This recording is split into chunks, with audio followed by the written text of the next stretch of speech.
Ya, kita lanjutkan untuk contoh soal selanjutnya. Ibu percepatlah biar videonya ini nggak terlalu lama. Bedanya dengan rangkaian listrik yang sebelumnya, yaitu rangkaian listrik tunggal yang hanya ada satu ruangan di tengahnya, maka rangkaian listrik loop ganda itu punya lebih dari satu ruangan. Di sini kita ambil yang punya dua ruangan. Konsepnya sendiri itu hampir sama, masih menggunakan hukum 2 Kirchhoff, tapi karena setiap ruangan itu berlaku satu rumus hukum 2 Kirchhoff, maka kalau di sini ada dua ruangan maka akan berlaku dua hukum 2 Kirchhoff. Rumusnya masih sama, cuman pengerjaannya 2 kali. Nah, konsepnya hampir masih sama lah. Dari gambar ini kita bisa menuliskan diketahuinya. Sudah Ibu tuliskan diketahuinya di sini. Kemudian kita baca lagi soalnya, apa yang ditanyakan? Di sini dikatakan kuat arus yang melalui AB. Kuat arus lambangnya IAB. IAB jadinya. Di mana kuat arus IAB? Berarti kuat arus di antara titik ini dengan titik ini, titik A dan titik B. Berarti melalui bagian sini. Jadi yang ditanyakan itu berapa kuat arus yang melewati jalur ini. Nah, perlu diingat karena ini rangkaiannya ada percabangan di titik ini, maka akan terjadi yang namanya perbedaan kuat arus. Kuat arus yang ada di sebelah sini, kuat arus yang ada di sebelah sini, dan kuat arus yang ada di sebelah sini berbeda semua. Jadi kita harus mencarinya satu-satu. Bagi Bu Hanpian, ini harus mengingat kembali pembelajaran matematika tentang substitusi dan eliminasi. Jadi kalau pengerjaan ini nanti sambil dibuka-buka buku catatannya tentang substitusi dan eliminasi. Oke, kita lanjutlah. Oke, dari persamaan ini ditanya IAB. Lanjut, cara menjawabnya. Seperti biasa, kita lihat lagi gambarnya. Tentukan positif negatifnya. Ini pendek negatif, panjang positif. Ini pendek negatif, panjang positif. Kemudian kita tentukan arah loopnya. Usahakan arah loop itu selalu berlawanan ya. Berlawanan. Misalnya di sini arahnya seperti ini, usahakan sebelah sini arahnya berlawanan. Kenapa harus berlawanan? Supaya arah loopnya itu kalau dia melewati titik percabangan arahnya sama. Nah, dia memasuki titik percabangan B. Bila di sini arahnya memasuki titik percabangan B, usahakan di bawahnya juga memasuki arah percabangan B. Itu hanya untuk mempermudah saja. Kemudian, karena dia punya dua ruang, kita beri nama ini anggap ruang 1 atau loop 1, dan ini ruang 2 atau loop 2. Karena nanti pengerjaannya lebih dari satu kali. Nah, jadi nanti kalau mau, Bu Ulun mau arahnya tidak seperti ini, mau arah sebaliknya, silahkan. Arah sebaliknya silahkan. Cuman usahakan juga ini arahnya sebaliknya. Jadi sebelah sini. Supaya kalau arahnya sebelah sini, seolah-olah dia memasuki titik A, maka usahakan di sebelah sini juga arahnya seolah-olah memasuki titik A. Oke. Lanjut. Kemudian yang perlu dipahami, tadi kan kata Ibu, karena ini rangkaiannya bukan rangkaian tunggal, rangkaiannya ada dua, sehingga ada titik percabangan di tengahnya. Kita namai saja kuat arus yang melewati bagian sini. Kita beri nama I1. Kemudian kuat arus yang melewati daerah sini adalah I2. Ini I3 saja supaya hampir sama dengan yang lain. Dan kuat arus yang melewati bagian tengah itu adalah I2. Kenapa mereka berbeda? Itu karena adanya percabangan di sini. I yang melewati di sini dengan sumber epsilon 1 dan epsilon 2. Epsilon 1 ini yang dilewati oleh epsilon 1 di sini. Itu adalah I1. Sedangkan daerah sini dipengaruhi oleh epsilon 2 juga bergabung dengan epsilon 1. Kenapa? Karena mereka bertemu di titik ini. Di sini. Kemudian di sini lagi. Di sini epsilon 3 menguasai daerah ini. Tapi epsilon 2 di sini juga dipengaruhi oleh epsilon 3 karena mereka juga bertemu di titik percabangan. Atau intinya itu epsilon. I1 dan I3 itu terhubung oleh I2, sama-sama terhubung dengan I2. I2 sendiri itu adalah gabungan dari kuat arus yang memasuki daerah sini dan yang masuk ini, karena sama-sama masuk sini. Jadi I2 itu karena dia di tengah itu sama dengan I1 tambah I3. Ini hubungannya nanti ini dipakai untuk persamaan. Kita anggap ini persamaan 1. Oke.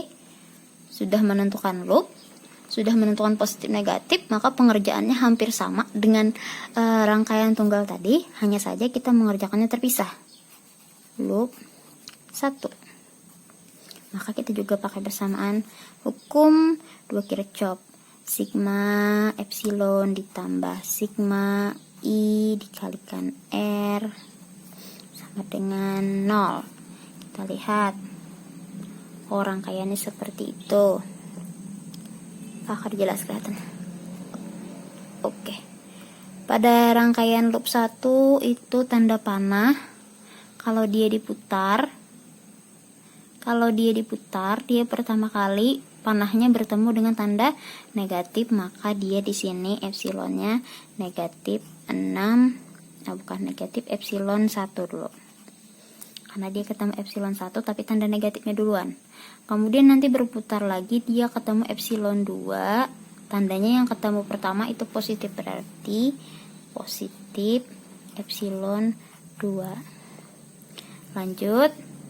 Setelah kita selesaikan bagian epsilon, kita bisa memulai di bagian R lagi. R itu bisa langsung positif semua. Di sini R1 itu dipengaruhi oleh I1. Jadi tambah I1 kali R1 tambah, kemudian ada R2. R2 masih dipengaruhi oleh I1, maka I1 kali R2 tambah, ada lagi di sini karena ini masih masuk ruangan loop 1, jadi kita hitung lagi. Kalau di sini R3 dipengaruhi oleh I apa? R3 ada di jalur tengah dipengaruhi oleh I2. Berarti I2 dikali R berapa? R3 kan tadi sama dengan 0. Kita masukkan semua angkanya. Epsilon 1 nilainya negatif 6 ditambah 12 tambah I1 kita tidak tahu, kita masukkan sebagai notasi atau variabel. R1 4 sama 4 lagi, I2 kita tidak tahu, 4 sama dengan 0. Kita jumlahkan apa yang kita bisa jumlahkan. Negatif 6 dengan 12 sisanya 6 tambah di sini 4 I1 tambah 4 I1 tambah 4 I2 sama dengan 0. Ada yang sama variabelnya bisa ditambahkan. 6 ditambah 8 I1 ditambah 4 I2 sama dengan 0, atau dalam matematika bisa ditulis seperti ini. 8 I1 tambah 4 I2 sama dengan negatif 6. Hasil dari perpindahan ini ke sini, ini kita sebut sebagai persamaan 2. Oke. Bisa dilihat. Kita lanjutkan ke loop yang selanjutnya. Kita coba di loop kedua. Loop kedua masih menggunakan rumus hukum 2 Kirchhoff. Epsilon tambah sigma I dikalikan R sama dengan 0. Lihat lagi ke rangkaian kedua. Di situ putarannya seperti ini. Dia ketika menemui epsilon 2 ketemunya yang pertama positif. Jadi positif, atau langsung kita tulis epsilon 2. Kemudian ketika dia berputar dia ketemu negatif dulu, bagian dari epsilon 3. Negatif epsilon 3. Lanjut, bagian R-nya ada berapa? Ada 1, 2, 3. Ketika dia ketemu R3, dia berada di jalur tengah, masih sama seperti tadi, berarti ditambah I2 kali R3 tambah, kalau I dan R itu tambah, selalu tambah ya, di kesini Di sini melewati jalur ini dikuasai oleh I3, maka dia R4 I3 dikali R4 ditambah I3 dikali R5. R5 nya ada di bawah. Oke. Lanjut. Sama dengan 0. Kita kerjakan, masukkan angkanya. Epsilon 2 12 negatif 18 tambah I2 kali 4 tambah I3 kali 6 3 kali 6 sama dengan 0. Nah, kita tambahkan yang bisa ditambahkan, ini dengan ini hasilnya negatif 6 tambah 4I2 tambah 6I3 tambah 6I3 sama dengan 0. Ada yang bisa ditambahkan karena masih sama variabelnya. Negatif 6 tambah 4I2 tambah 12I3 sama dengan 0. Lanjut, supaya hampir sama dengan persamaan tadi, 4I2 tambah 12I3 sama dengan 6. Ini persamaan 3. Nah, kalau kita sudah punya lebih dari satu persamaan, maka pian bisa memakai cara substitusi atau cara eliminasi. Sekarang persamaannya yang pertama adalah, kita punya persamaan I2 itu adalah I1 ditambah I3.